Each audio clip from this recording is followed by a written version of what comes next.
What you gonna do about it? Nothing. Baby boo.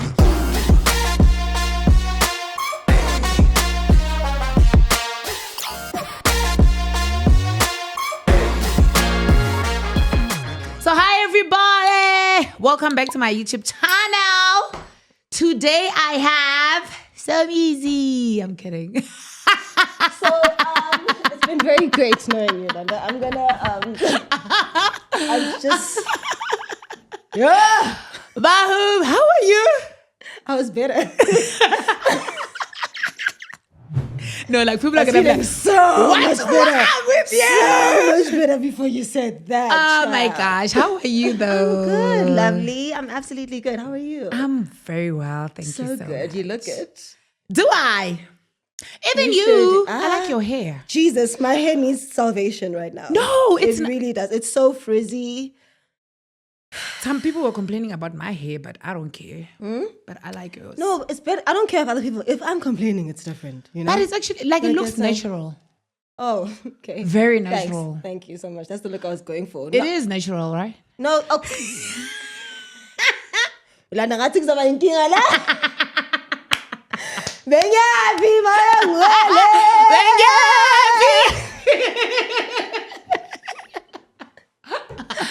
Well, I'm happy you came. Thank you. Wafika. Ufikile. Exactly. All right. So I'm going to have questions again. Nkulunkulu wami. Abo ban. So I must ask questions. What? And listen after asking. Oh, Oh, thank goodness, I must listen after asking. Okay. So that who is Bahumi beyond what people think and say? I wonder what people think. That'd help. Yeah, honestly, it would be easy if I knew what people thought because I really try not to focus a lot on that. But I guess who is Bahumi? She's an awesome human being. She really is. And you know what makes her awesome? Her God. Like she's, I want to say she's a child of God, but I don't like how that's like just sometimes just slapped on like it's a title. That's just like, know, like, oh, I'm a child of God, I'm holier than thou, whatever. But I really mean that by definition. I think that's what makes me awesome. I'm just like an awesome ball of fire. I am quirky. The thing is, it's tough to give me like actual like defining terms because I'm not gonna confirm. Like one moment I'm loud, one moment I'm like, you know, I mean, like, look, I'm literally feeding off of your personality and the freaking podcast. I mean, like, I'm on loud, so it's like, I don't know, it's like loudness, Lana. Yes, yeah, but so you just have to activate it. You understand? Yes. So, but then you find me other times, and I'm just like very like calm and reserved, especially you know at home. I'm like the girl who listens to classical music and I'm very like calm, cool, collected. So yeah, I guess I'm whoever I have to be for the moment. Really? I think so. That's amazing. I think so. That's amazing, Yeah. actually. So you can be whoever. I mean, I'm an actress, so it's like, Wow. you know, whatever has to come up. And that's the funny thing, because people think that acting is like, I'm not going to go off on a tangent, I promise you. People think that acting is like you go and then you pretend to be someone that you're not. And maybe some actors may that may be it for them, but a lot of us actually just grab from who we actually are to embody the character or embody the moment or the scene. You know? did that part Lebo like so well. Oh, thank you. That's such a long time ago, but thank you. No, but you killed it. Thank you. I appreciate it. It was a lot. Someone said when actors are good liars.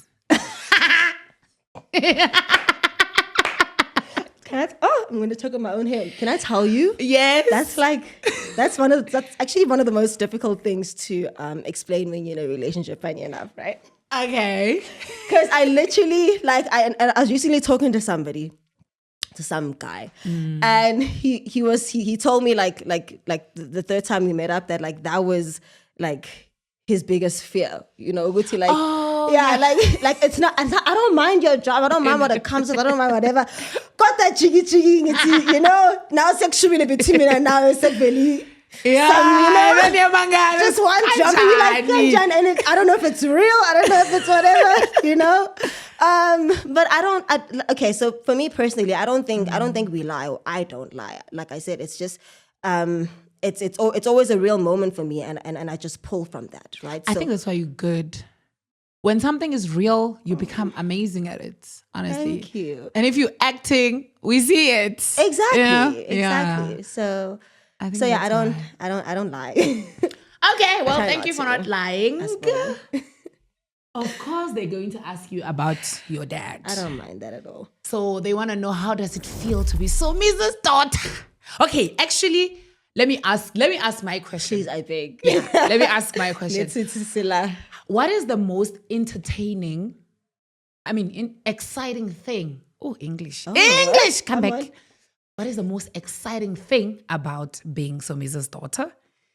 And the opposite of that. I love that question. I was actually going to say I don't like using the word hate. I don't like the first question. Okay. And not because there's any flaw in it per se, but it's like if you're going to ask me what it's like being my father's daughter, it's almost like you're saying like I know anything but that. Oh, it's Ukule, and he was already in, and now it's just my life. So I really don't know how to differentiate. But what's the most exciting? Knee-jerk reaction, the clothes. Okay. Knee-jerk reaction, the knee-jerk response. It's the clothes. My father has the best clothes ever. Oh, he does. Oh my gosh, I don't know about fashion sense, but I love his clothes. Like, I don't know how because there are times that I love like how he puts them together. There are times that I really don't. But then like I like that the pieces are there for me to like play with. He was even wearing Shibela the other day. Really? My cultural. Okay, so nice. I'm Venda. Okay. Yes, but then I was raised by Tsonga people. So Tsonga people wear Shibela, and he was wearing that with. Yes, how they do, yeah. And a jacket. Oh, and he was, and I'm like, hello. I saw that, yeah. I hope he didn't hire it. I want one. I've always wanted one, but they're very pricey. So, yeah, they are. So, actually. but like I said, that's the perk, right? Is that like he does the buying, and then he doesn't wear them again. I wish. Okay, I don't wish we're the same shoe size, but it's just like. But do you wear them also sometimes? My dad's clothes. Oh, ma'am, I'll be sleeping. Are you kidding me? I'll be sleeping on myself. Sleeping. Oh my God. My dad has, and he hates it. He hates that I wear his clothes. Really? Yeah, because like why would they come back? Like, why would they come back? Like, they're mine now, course, Yeah. So, and you can repeat them. It's fine. Do you understand? And it irritates him every time so like when we go like out for like red carpet events or whatever, and I'm like, I can just wear the dress that I, and he'd be like, I know. What do you want to do? You actually like me. Do you want to sin? Like, do you want to, like, what is? And I'm like, Pops, it's not demonic. It's my clothes. And like, you don't think it's a big deal. Like, you know, like, I mean, it's yours. You can repeat it. Off, guys, that's the one thing that irks me about the industry that we're in. It's just like, now is my life indebted to you. I want to wear the ball gown again. Now the ball gown has to sit in the closet for whatever. Forever. Or I must take it back. It's my ball gown. Now I have to like wait for my friends to get married, and God knows how long that's going to take. So now I'm just like, when am I going to wear these things again? You know what I mean? But then now with him, since he's out to like, okay, just inventory for him. And I'm like, okay, Shab, you're done with it? Thank you so much. I'm going to go with it. Oh, no, that's so yeah, that's the perk. I love him. That's the perk as well. I love my dad. I have the best dad in the world. And I don't say that lightly. We've gone through our ups and downs, but I think that's part of what makes us just such a fitting duo, you know? And then this one is really tough, like the disadvantage part, because it's both a perk, but it also does have its disadvantages, right? Okay. So, him being in the industry is a perk in that, I love that he does what he does. It's not like I've ever hated what my dad does. I mean, I'm in the industry as well, so I like that. I also love the fact that because he was in it and my family was in it before me, there are things that I learned just like vicariously that I never had to go through because I've been in them. So like I see a lot of artists now, young artists in particular, especially even people within our age group who I'm like, damn, like I'm so glad I never had to go through what you guys are going through because I saw it play out and I can see how if you're gonna go, this is what's gonna happen. So that was the perk. But the disadvantage though with that is and this is actually a huge thing for me right now. Identity for me. I can imagine. Yeah, that was that's a tough one. It's almost like, I mean, just for any normal human being, having or finding your identity within your family can be challenging enough, right? Because your family's familiar with you. They can see you as this, but you're actually that. You know, they can be like, maybe you come from a family that is too familiar with you that they don't think you can become anything better than what they've known. You know, so that in and of itself is tough. Now imagine having identity issues within family and then out into the world, where it's like wherever I go, you know. And that was like a pretty tough thing for me. And I think for me to really embrace it, my perspective about it had to change. Which I'm sure we can get into later. But yeah, I had to change my perspective on it, you know, to not hate it. I know a lot of people run away. I know I grew up with a lot of people who were from famous parents, and they try to run away from it, and they try to, you know, almost villainize it. And for me, I think I've just started to embrace it. I think I've started to, like I said, see the perks in it, and then just find, I want to say, like my identity within myself, which is within the person who made me, my God. And in so doing, no matter what people say, even if they're gonna you know, when you said, oh, Wanosomis or whatever, it doesn't irk me as much as it used to. I won't even lie to you. Oh, really? No, it doesn't. It's like, well, because you're not lying. But I didn't know it used to make you feel some type of way. Oh, it did. Really? Oh, it did. It did. And I think a huge part, you know, a part that played a huge role in it was mine and my father's dynamic at the time. So our relationship. So because it wasn't where I think it could have been, like it wasn't as strong as I would have liked it to be, every time I heard it on the streets, I was like... Between the two of them, who raised you? Your mom or your dad? Both of them, but I lived with my mother for the most part. For the most part, okay. So when I was growing up, I think from around the time I was a toddler until I was like 6, 7, I lived with my grandmother, which is my father's mother. So my late grandmother. And at the time, my father was actually living with us, my bed. Excuse me. So during my I want to say development years, I was living with them. And my mother would visit, or I'd visit my mother. And then when I turned 7, I started living with my mother and my other father. So you never stayed with your dad? Mm-mm. Oh, okay. No, we never lived together. I really thought you did. I don't know why. I just felt like, you know, he's the one that actually raised you. No. So he wasn't absent for sure. And maybe that's why I thought. Yeah. So you're staying with him. Yeah. No. I really. That's one thing I genuinely commend him for, and I think that's why it was even easier as an adult to give him a bit more grace. You know, sometimes we have an ideal of how we want our lives to be, maybe even how we want our parents to be, forgetting that they too have their own life. You know what I mean? I can't. I'm 29 right now. I don't have a kid yet, and I can't. Welcome to the club. But that's the funny thing, is that like I can't fathom. It's weird to consider. My friend just had a baby now, and she's 27 or something, or 28. She just had a baby, and I'm like, Chomiki, teenage pregnancy. What are you doing? Like, we're still kids, you know? Like, and she's like, oh my God, I'm taking this.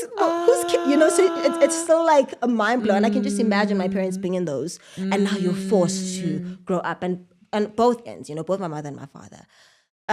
So it's that thing where, at the very least, for both of them, I'm just glad that they said yes to the call of being parent.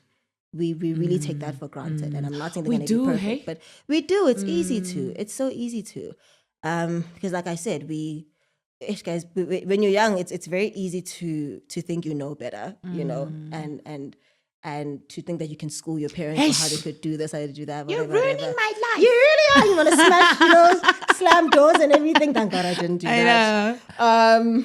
But yeah, I was able to give him, you know, a bit more grace. I'm also learning to give my mother a bit more grace. And yeah, that's where we are now. You were very close also to your gran as well, hey? Oh, you said you stayed with her. Yeah, you were. Yo, I stayed with her. So, yeah, you did. Yeah. That was, And what is the beautiful, like a great lesson you've learned from her? date. Share it with me, please. Date. I know about Gogo, they are very good with that. She said date. That's date. Yeah, I know, it's Just very unconventional. There's a lot that I learned from my own Lottie. But she's my like, God. like, When you were saying date in my head, I'm like, okay, you're coming with something else. And then I kept on going, you're like, date. And I'm like, okay. And and you're like, date. And I'm like, wait, date? Date. I actually even have that on record, actually. She once said, I think she said that on the reality show. Really? Yeah. Look, it's tough to say. There's a lot that I learned from her without her telling me. Okay. So the things, one of the things that she did tell me, but she's stressed on. I don't know why she's stressed on this so much. Maybe you're not doing it enough. She was like, I wasn't. I really wasn't. Yeah. It was a very sad. No, please. Oh man. Take that advice. She was like, Jola, that's it. Because no, but I think so where it was coming from was that, you know, when you're young, it's very easy to make lifetime decisions that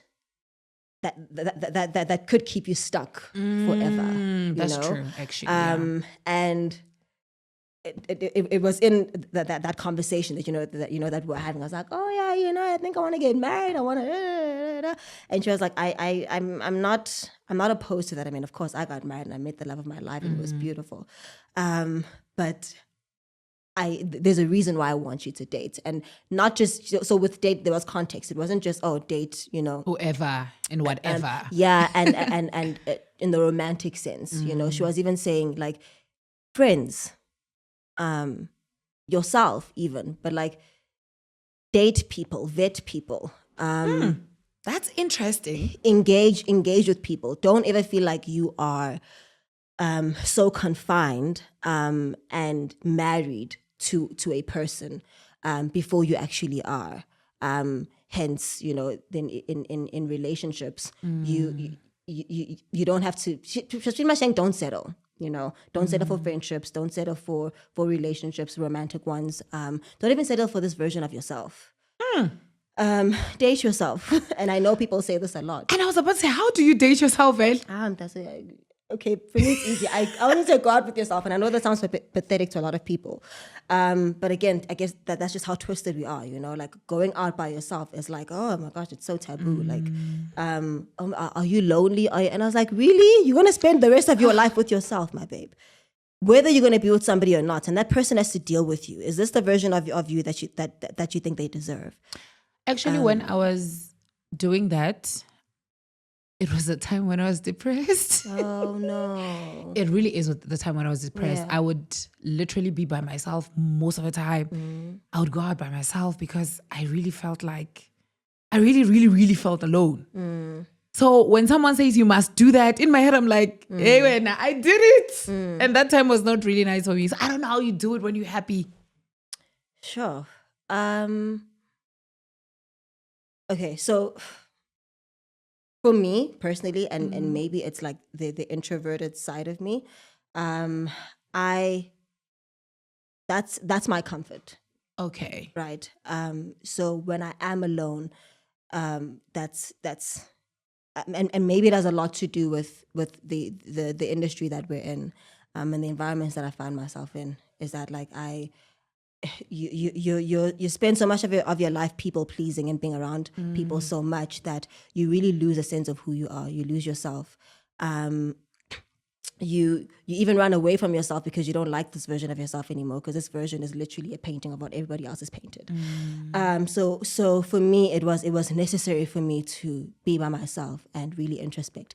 However, I don't take away the toxicity sometimes from being by yourself when you shouldn't, right? Okay. I think that when you're going through something like depression, or maybe something as close, maybe just like a very deep sense of despondency, it is important to have that time of solitude, and it may feel sad and like you don't like it. In fact, you even want to numb it by going out, by spending time with people and whatnot, right? But I think it's important for you to, I want to say, embrace that tugging, embrace that hurts, and probably engage with it so that you can see where it's going and where it's from, right? And then once you recognize what's causing it, once you recognize that, okay, the reason why I'm so sad, and because now you've sat with your thoughts long enough and intentionally enough to see where they come from. Once you've done that and once you recognize where they come from, I think then is the perfect time to engage with the world. And the world could be a person. It could be your friend, where you're like, friend, actually, this is where I'm at.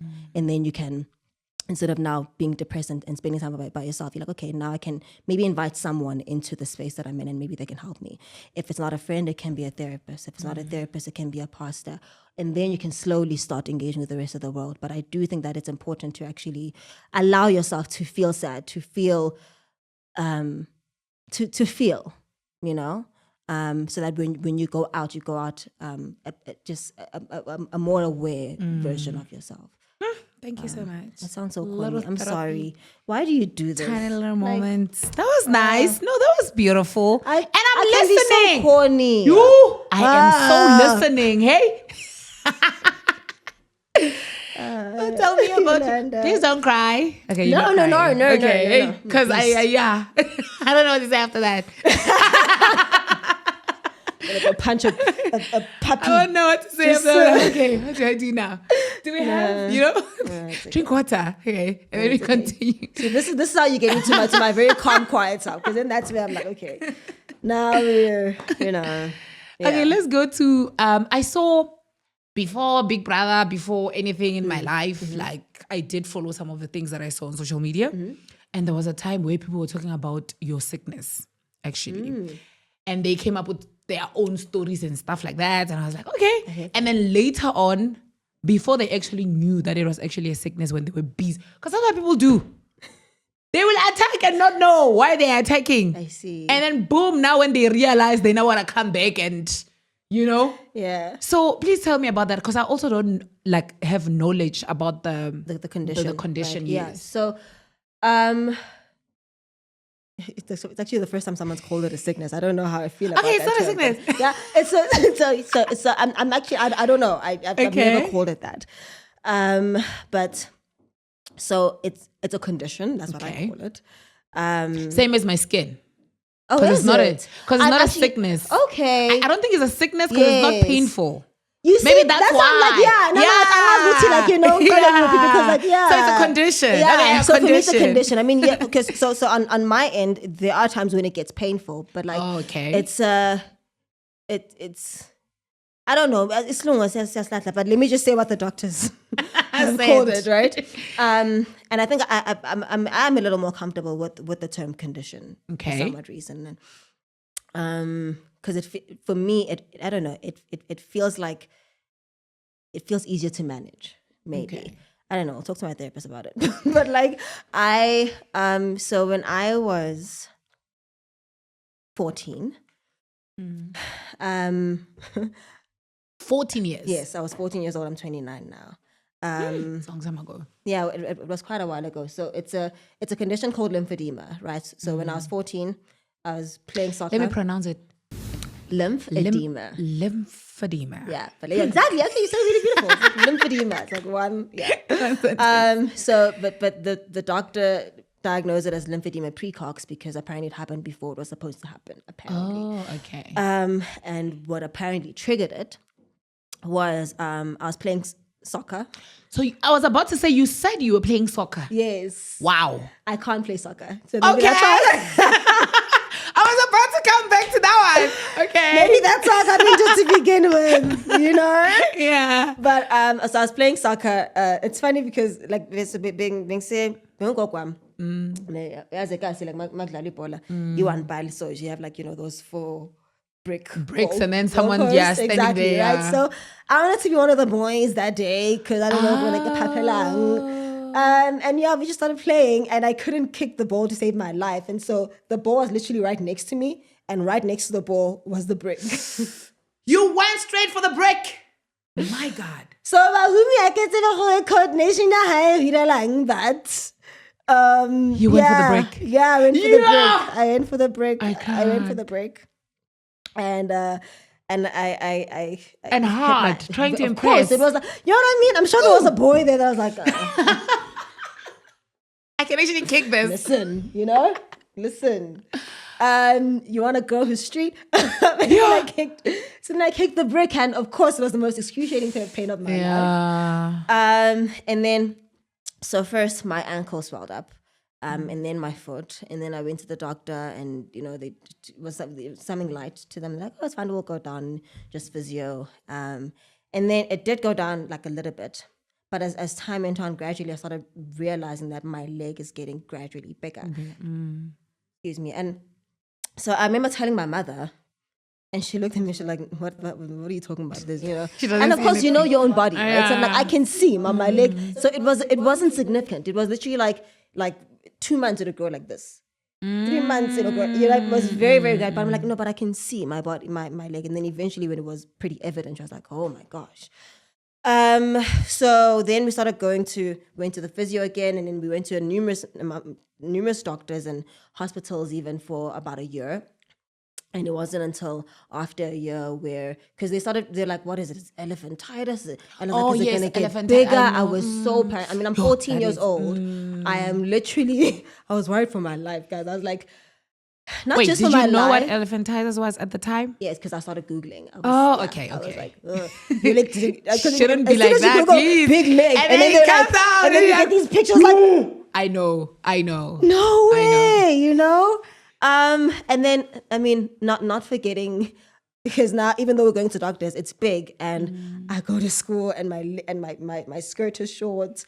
And so then, I was like worried because now bullying and, what the heck is happening. And I even remember asking then the school if I could wear the school tracksuit, and they allowed me, so to hide it.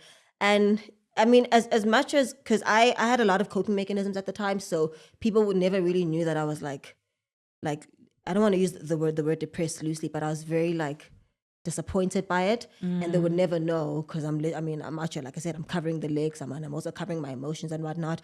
And they'd be like, oh, do you want to join the netball team? Nah, netball's not my thing, and it really was my thing, but I couldn't, so that was really, really tough. But fast forward, the doctors finally told me what it was, and they said it was lymphedema precox. And so apparently it's a venal condition, right? Something happened. I'm not gonna go into super medical terminology, but something happened when I was young. I was born prematurely. Okay. And that kind of apparent. So they say that it affected my development, and so that affected my lymph nodes and my veins. And so what veins do and what lymph nodes do is they essentially retract water. I hope retract is the correct word, but they retain water. Sorry, retain. Okay, thank you. They retain water, and then obviously your lymph nodes is where the water is then drained. So for me, because that part has just kind of been stumped, the veins are full of water, and then it kind of then essentially spills out into the leg, and so then my leg is full of water. Oh, yeah. There's actually a time when I got injured, and water came out. I was about to say it. I was like, wow, okay. And what did you say? Okay, where's blood? So cool. I was like, what? Sorry, I keep forgetting. I was like, what? That is so cool. And then blood came out right afterwards. Okay, blood came out later. Yeah, blood came out after. So because then I was like, so can't they drain it? But they're like, it's mixed with blood. How much blood you trying to lose? Like, you want to die? I see. Because it's like, it's a lot of blood. It makes it difficult for the whole. Hence, they say there's no cure. However, a couple of years ago, about 3 years ago, because I started seeing the physio, and I just felt like it was like a lost cause. Because I would go to physio and the leg would still go back to the way it was, and it wouldn't even after physio, it wasn't a significant reduction. And I just felt like I was wasting money. Yeah. And then eventually, so about a couple of years ago, because there were certain health decisions I wanted to make, I just felt like, I don't know, and I also feel like this is how God works, right? Like he places something in your heart and your mind, and you think it's you, but he's literally just like, make it. I get what you said you want healing. Don't just think I'm gonna rabashaka you. There's doctors. Let's go. You know? Not So, rabashata. you know what I mean? So I need Jesus. But anyways, so You have him. I called a physio again because I decided to, you know, revisit it. But this was a new physio, and this one was like, you know what, I'm not a specialist in this. Let me refer you to somebody else. And then she referred me to another person, and then this person referred me to an actual specialist. And they pretty much all agreed that because of my age, this actually didn't have to be where it was. And I think it also the time as well. And that's what made this condition very difficult, right? I don't know much about yours, if you don't want me calling it a condition, but it's Mine it's vitiligo. So I know the term, I don't know much about it. Like, I don't know, like... So what my doctor said, or what a doctor said the time when I asked, it actually, things like this are usually caused by stress. Like if you had a period in a life where you were stressed consistently, Jesus, then it can be anything. It can be this, or you can have like a chronic disease or something, maybe asthma or maybe cancer or whatever, or this, if ever you had a situation like that.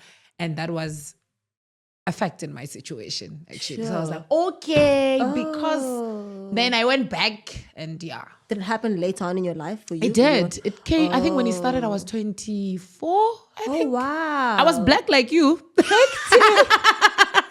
My entire life. Until when I was an adult, I wake up, I'm black and white. That is so interesting, because I hope you don't take offense to this. No, I never. There were times when, and I think it was about a year or two ago, where like I would notice spots even on my skin, right? Okay. And I was like, but I wondered if it's like something that's hereditary or whatever, right? And I didn't Google it, but then I wondered. My mind, I was like, oh, okay, Mhlongo or whatever, you know. I won't lie to you. So that's why I was like, I don't know much about it, but yeah, I was like, okay, I wonder if it's something that like, you know, you develop, or is it hereditary? I think or it is maybe hereditary. I was stressed in that period of my life. Because some people get it. Like Don, he said his dad has it and he also have it. But in my family, no one has it. Or no one ever had. Because I asked my gran. Yeah. Like that was very new for everyone. Please stop stressing. So I came with it. No, I'm no longer stressing now. Okay, that's right. So the thing with what I was going through is that I had a condition that very few people knew about. Oh, yeah. And it was very tough to explain. It was very, you know, and every time it's like, oh, what's wrong with you? Like, oh my God. And I'm just like, oh my God. Like, I know. There was even a time where I really, and I thank God that this didn't happen. I thank God he never really like, you know, answered my prayer with this. But I was like, the time was like, oh God, sometimes I just wish I was on a wheelchair. And I know that's very toxic, you know? What? I know it's very, because I even the fact that they even came out of my mouth. Because then they wouldn't ask questions. You know what I mean? It's like, because and that's the thing, because people compare conditions or issues. It's almost like they would probably treat you. I'm not saying that this is absolute. I'm not saying that this is everyone, but quite often people treat you based off of their understanding and their understanding of what you're going through. So I would have, again, if somebody is, let's say, going through like a known condition or sickness or illness or disability, we know just socially, maybe not to pester them with questions. And I'm not saying that every question is pestering. Yeah, that's true. You know, but we know to at least respect and acknowledge, maybe, I don't know, just their heart, maybe just their tolerance as well. You know, and I think that for me, and I was young at the time, but just the stares just would get to me so much, or the question and how the question was phrased would get to me. It was in a very, very, very jarring, very, you know. And I try to give people grace, again, just by virtue of their understanding and where they could be. But it's very tough to also then be on the receiving end of that, where you're like, okay, am I the one who's always supposed to be giving you grace? Because you know, sometimes I'm even like, what leg? I really understand you completely. Because same situation, same questions, same staring, situation exactly like that. And even when you accept it, there are still some weird questions. Like even when you're like, I'm confident in my skin, I'm fine, I'm happy. Someone is still gonna come with a very weird question, and I'm like, what the? The other person was like, The other person was like, Yolanda, did you burn? And I was like, yes, I did. I almost cussed it. I was like, yes, I did burn. I was like, was it painful? I'm like, yeah, it was painful. And my color never came back. And I walked away because I'm like, what the hell? Like, why would you ask me that? You're a clown. I really get you. And sometimes people would feel like when you are annoyed by the question, you didn't accept your condition. And it's not the case. Yes. They're just weird questions. Like, really? Let me be frustrated for once, Linda. Give that. You know? I know. I really understand. Yeah. So it's that where I struggled with that a lot. I really did. A part of me was just like, can we just maybe just get awareness around it a bit? Maybe then people will, I don't know, just mind their own. Maybe you should try and we'll think about it. It's just a lot of work to do because people always say that to me as well about speak about this. Maybe if we can you guys give us a reality show together about conditions that we have? Let's go. It'll be easier that way. You know what I mean? Let's just do this. It'll be easier because a lot of people don't. So some of them don't know and they don't understand it. Yeah. And when they ask the way they ask, it feels. So that was the tricky thing with the condition. And so I think I do give maybe the doctors a bit more grace from back then. Like, they were just going off of what they knew. Let's just go to physio every now and then. Let's just, But the doctor, the specialist that I then saw now was like, no, you've been wasting your money this whole time, babe. Like, we've been here. And so she was saying, we just have to do like a number of procedures. And the number of specialists that can deal with us are very limited. I think in the country there's only 2. But it is workable. So let's just be patient with it and then we can see what we can do. I just haven't been going, but I will. I will come back, Candace. I promise you. One day. You are there. When I'm done being biased, oh God help me. But you're actually very busy, hey? I feel like even though people would say, because of this, I think you're talented as well. Tell me about your acting. Thank you. Thank you so much. You are. Tell me about it. The stories on the things and everything you've done. Of course, we're going to think it's your dad, but when there are people that, sorry to actually continue, but there are people that even if you know that, okay, it's a privilege, and when they're acting, you're like, you're like, okay.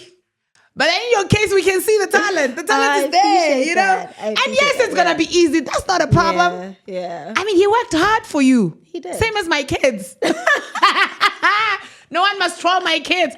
He worked hard. Yeah. I mean, your mom also worked hard. She was also on TV. Yeah. Your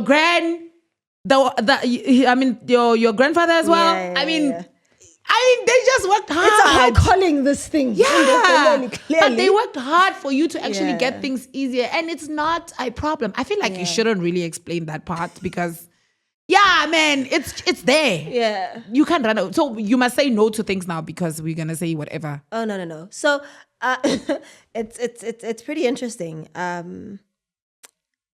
Like I said, it's just something that I'm embracing now. As of late. You must embrace it more. Thank you so much. No. Wanneer was a kunt. Okay, that was Afrikaans. Oh yeah. I don't even know if wanneer is the right word, fam. I just threw it in there. Just slap the word in there. Because so my mother's actually Afrikaans. She was raised Afrikaans, very coloured. Oh really? Yeah, so she's half coloured and she is? Yeah. And that time I didn't know. Now you know. Now I know. Now you know. So yeah, certainly when I was young, I actually had like various stages of my life, right? Where at one point I'm like, oh yeah, it's so cool. Next moment I'm like, oh, I hate the fact that my parents are in this. And then you know what I mean? So I mean, as a young kid, I loved it. Like I was a kid, and I'm like, oh my, you just love your parents when you're growing up. And so if your father's a firefighter, you're just like, oh my God, yay! What? Dad just saved the world. You know what I mean?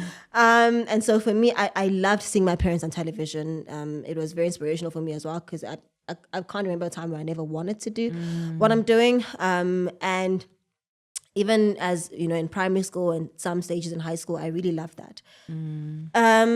Varsity, and especially when I was not getting into it myself, that's when I started really like loathing that they were in it. Oh, why am I twitching? Okay, What someone's does that gonna mean kiss you. spiritually? I Is think that what it means, really? someone's gonna kiss you. In my culture, if you are, someone's gonna. Did you hear? If you're struggling and you wanted to kiss her, go now. Listen, yeah, someone is looking at me the ways they shouldn't be looking at me. Listen to what I'm saying, okay? Leave my plump lips alone. So, so when I started getting into the industry and really coming into myself, I think that's when it started being very tricky for me, because, to be quite honest, and this is not a defense mechanism, this is not like, it really is the truth. I would there were times where I actually wanted my parents to help, and they didn't. Right? Really? Yeah. Okay, that's interesting. But it's so funny, not in the sense that I asked them to, just in the expectation of them to. You know what I mean? So I know that if I had asked them to, they probably would have. Yes. Yeah. But I expected it. And I think this was then a flaw on my end as well. It was just like, oh, you guys are in this. Why aren't you guys making calls? Like, I'm out of school now. Let's I'm out of school come on, now. nepotism. Come on. Why? You know what I mean? Yeah. But they didn't, and I didn't ask either. And I think there was just maybe like a knowing that like, you do this. You need this journey. You know? It's I don't know. That's almost like, I knew I had to prove it to myself, but I think they also knew that I had to prove something to myself. That not only was I capable, but I was able, you know? And so it was actually, I know you think it was easy and everybody else does it, and it's a fair assumption, but I wish it was. I won't lie to you. I really, really wish it was. I really also thought it was easy. It really wasn't. I remember firstly getting an agency. Getting an agency was easy. But I remember the agent wouldn't call me for like roles or whatever. I think maybe the agent was also like, she's just ngwana mang mang. Listen, you know what I mean? So I wasn't called for roles, and if I was called for an audition, it was like one of those mass auditions, and it was just like, and I'm like, oh my gosh, now we're all going to audition to smile in front of the and no offense, but it was just, you know, like that's what I mean when I say it. I literally went through the steps, you know. You get there, and I think what was even tougher for me, or let me rather say what was what wasn't easy for me was getting into the audition lines and already being judged. It was no. You know? We used to do that a lot when I was doing modeling. Yeah. When I went for a commercial audition and I get there and I find people that I've seen it on TV and I'm like, oh my gosh, I'm not getting this one. Yeah. There's no way. And that's why, can I tell you, that's actually the story with the Nepmatosa thing, right? I don't think I've ever shared this story. But so that was a mass audition, right? And it's so funny because my friend, who I hadn't spoken to in weeks, actually just sent me like the audition thing, and he was like, you should go for this. And I was like, oh my gosh, like this would be really, really, you know, epic. But in my mind, I was like, if it's a mass audition and this is Lebo Matosa, and there's going to be pandemonium about it even on media, please can I not go through the route that everybody's going through? I actually I didn't go to that route, but I wanted. I was like, now this is the time to talk to mom and dad. Bahumi, now don't sleep, okay? You do now what you gotta do. Use right? it now. Use it now. And so then I remember, I think I texted my mom. I didn't text my dad, but I texted my mom. And my mom was like, oh, actually, I don't know who's doing it, you know? And for some reason, I didn't text my dad. The reason why I didn't text my dad is because I was afraid, because it was his best friend. Oh. So I was like, I think that's why the rumor came out. That would be a lot of pressure. Yeah. So I was like, let me, because then this is why I was scared. I'm like, what if I go and then I don't make it, and then it's just gonna feel embarrassing for me? I don't know. I just didn't want him to be like, yo, you really, and you couldn't even play someone that you knew, you know. And I know he wasn't gonna think like that, but that was just in my mind. So I'm like, okay, let me just do this.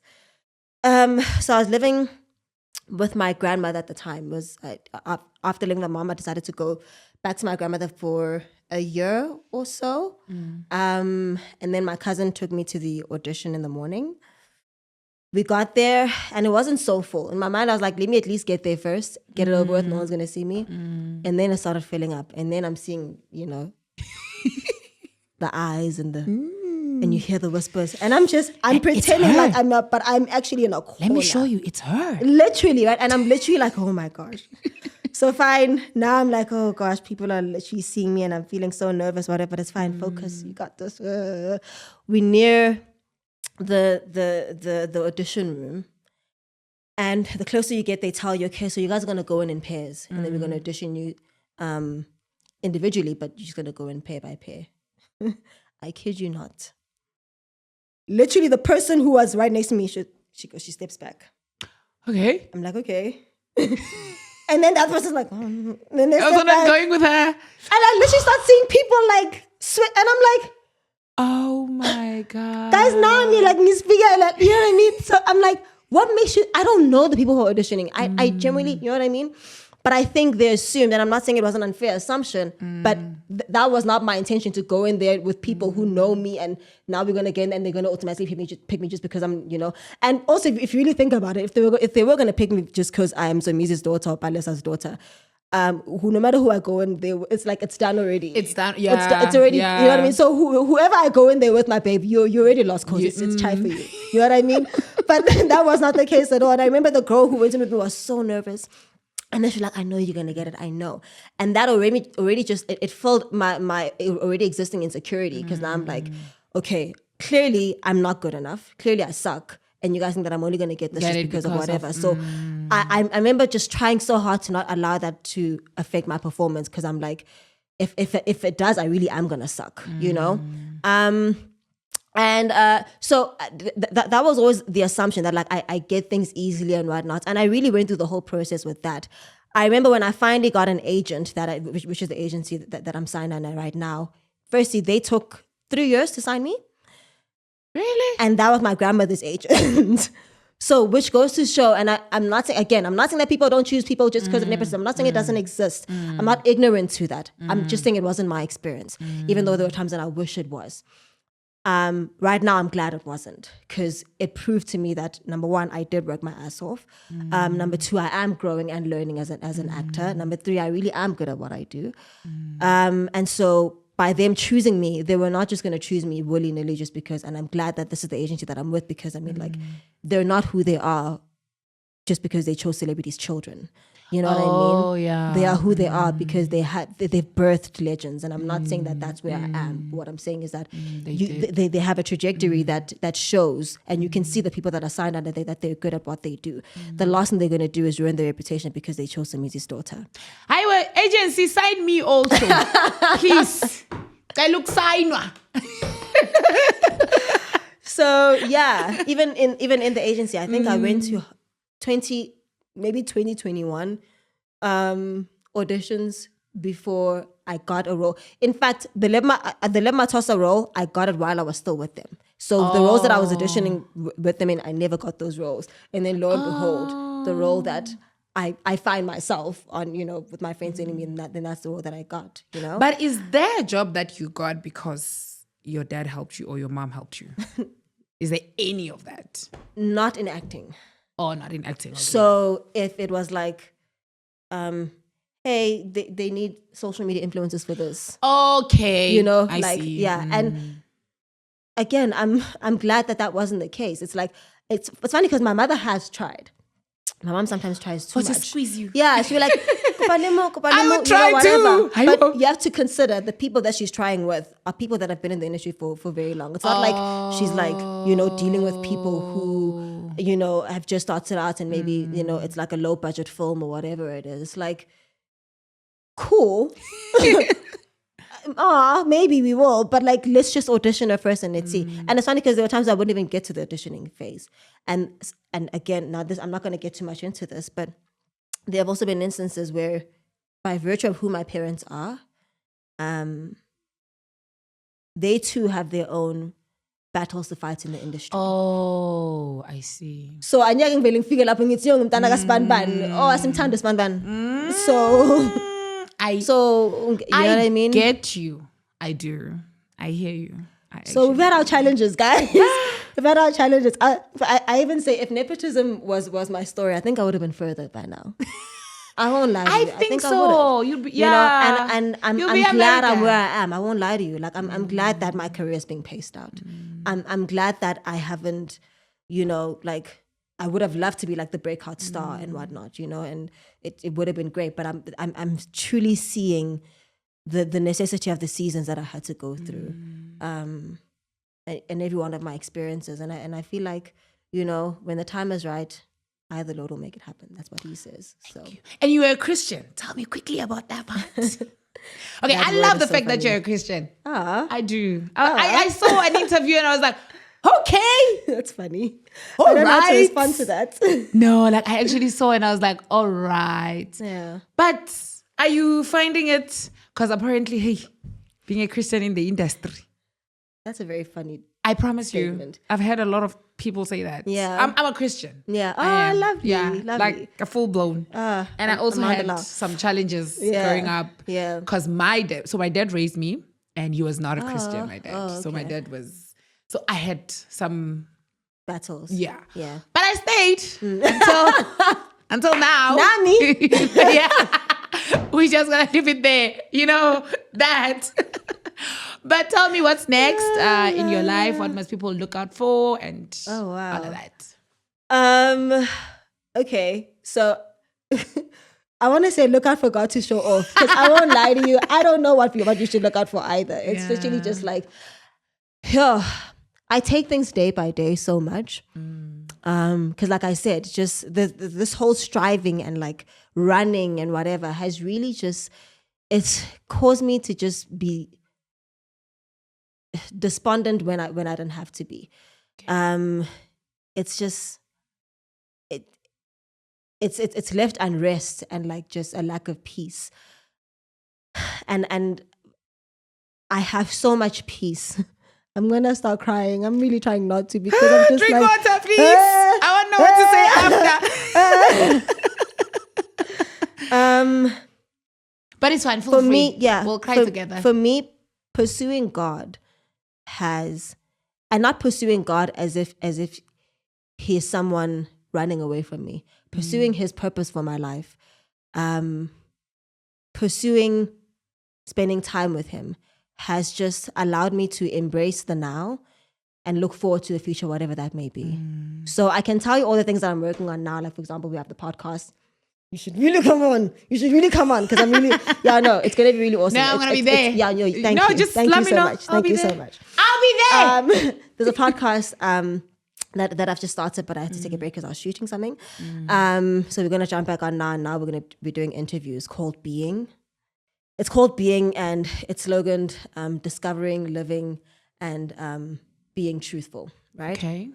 And so... Oh, I would love to be there. Yeah. I'm going to really come. Thank you. Like, I'm validating it. Thank you so much. So, I mean, the podcast in and of itself is telling, right? It's pretty prophetic, if I can put it that way, right? Because, I mean, quite often, so many times, even in conversations like this, I'm not saying that it's a bad question at all, but like we're always so focused on so what's my next how you know what I mean, and it's really good to look forward to the future, but often we do that with the absence of embracing what's happening now, you know, the present, really being. And for me, I think it was just such an important thing to recognize that you become by embracing your being, right? Okay. You become by allowing the season to just flesh itself out. And it's the day by day, it's the step by step where that where you just find yourself where you're supposed to be. You know what I mean? So the podcast is certainly something that I'm working on right now. There's a number of shows that are coming up as well. But as to how my future is going to look or what's going to become of me, I sonke mntasesimile sizabona phambili. Sizinangas. Angazi for sure. All right, I think now we done. We had an hour. That was an hour? It was an hour. Okay, yeah. Girl, you speak. Yo, uyakhuluma shem. That's why I have a Hi, podcast. lentombazane. That's why I have a podcast. That's why we're here. It's not Safana. You know In what my I head, mean? I'm like, okay, I want to come in. Okay, she's talking. I'm But I wanna sorry. come. No, but that's not a bad thing because with other people, it looks like I'm talking over them. Oh. And then with other people, it looks like, okay, we're having a conversation, you understand? Yeah. And I like that. I really Call do. me I when I'm really not like late. that. Call me next time when I'm not late. Please, I will. Oh, no. Don't tell me about that. This is how we close it there. We're going to say, what you going to do about it? And both of us must say nothing. I'm right? here for it, baby girl. Awesome. Let's go. What you going to do about it? Nothing, baby boo. Thank you so much, guys, for watching. And please like and comment and subscribe to my YouTube channel. Bye.